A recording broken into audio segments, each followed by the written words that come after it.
Sana naman po ay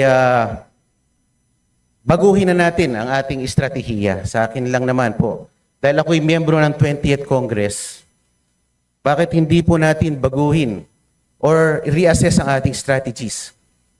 Kaysa bumabakbak tayo ng bumabakbak ng ating political adversaries, bakit di na lang po natin galingan? Total, meron naman po tayong 3 taon pa para ipakita na tayo ay mahusay din sa pamamalakad.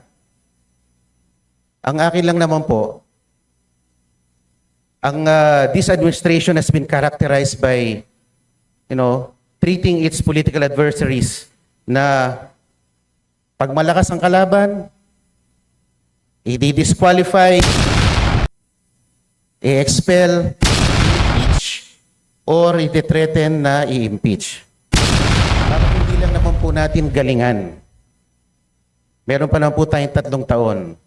Baka sakali, matalo natin si VP Sara sa 2028. Maraming salamat po.